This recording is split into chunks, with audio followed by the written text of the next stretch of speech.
When coal burns in a power plant, it leaves behind a solid residue called ash. Now imagine yourself living in IIT Bombay, and the next door Vihar Lake is now not filled with water, but filled with this ash. Just imagine how the days would be. Summers will be terrible. You can't see beyond 10 meters because of the air-borne particulate pollution of ash.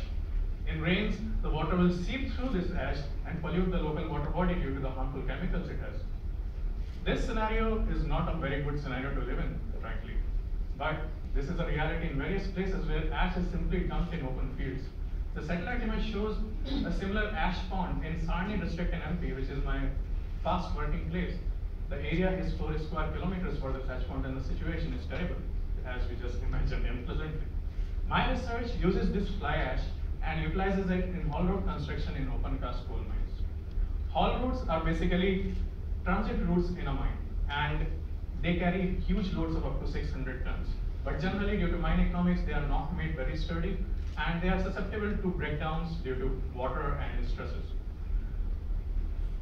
Fly ash is basically similar chemically to cement. However, it lacks certain critical elements. In our design, we introduced these critical elements to the fly ash and introduced the blasted rocks from overburden as aggregates to this material. We optimized the composition for this composite to get the highest strength that is possible. And we got the base composition for this. When we got the base composition, we moved on to the hydrological and environment aspect. For this, we introduced polymer in our matrix. Now, latex polymer that was used did two reactions on this. Firstly, it filled up the voids of this matrix, and secondly, it covered the fly ash particles. So, making the matrix less permeable as well as not allowing the water to interact with the fly ash, reduced the harmful chemicals that leached into it, and thus reducing the environmental problems caused by water. Once this material was developed, it was optimized for the best latex composition, and hence we got the polymeric fly ash composite. We introduced this composite in our numerical simulations for various haul road scenarios, and the results were very promising. We could reduce the road deterioration by almost 86%.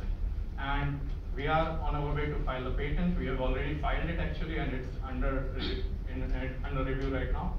Field applications are soon to be done. Further research will surely include expanding its horizons to not only in haul roads, but in civil construction industry and other mining industry, and removing and reducing cement and timber use in construction. Thank you.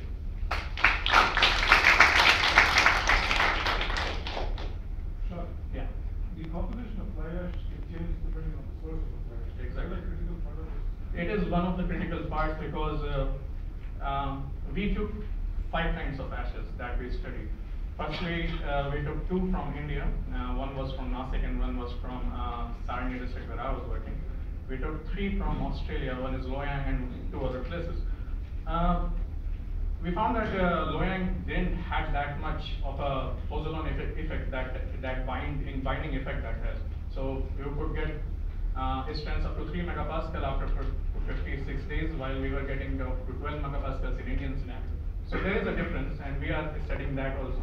Based on that, we are formulating on the basis of chemical composition how much strength it can give.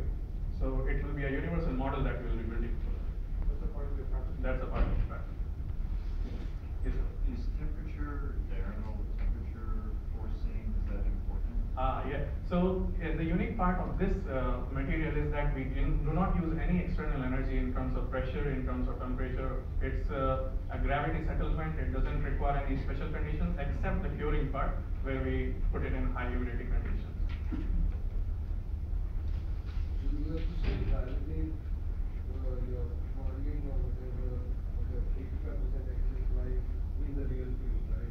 Yeah, what happened was the results for the existing haul roads we already have. So we validated our model that we built. We replaced our the existing material with our material, and we found that what is the difference in deterioration on the basis of that. Next step will be to do it on the field trials. No, I'm looking at it from a larger scale. The existing haul roads will be just base material. Exactly. Nothing is done on that. You put your material and it is 85% better. Better. Now the mine will only last for X amount of time, or that road will last for X amount of time. Nobody is bothered over it. Then the mine will be filled, you walk out. Then for a larger deployment, it would be good if such such a thing can be done for the pavements, Exactly. the roads which we all drive on. So what we made was a prototype for this that can help us tackle water and stress conditions. We use latex here. We are looking for more environment friendly aspects of that, where we can use waste plastic materials and others. And we are going to increase the application. The application are, which we are looking into are underground supports that can replace the timber. We are looking for pavement and road construction in civil industry. And we are also looking for replacement of timber in house construction industry, which we generally see in Australia nowadays. Not so much prevalent here. What about bottom? Sir? Bottom ash. Bottom mesh. Bottom ash. Bottom ash. So bottom ash is generally 20% of the total ash that is produced. So our prime concern was fly ash because that had those pozzolanic characteristics that have. But bottom ash we were utilizing for some different purposes. Mostly we mixed it as an aggregate for that, the similar material. So it was not like totally discarded, but it was also used here.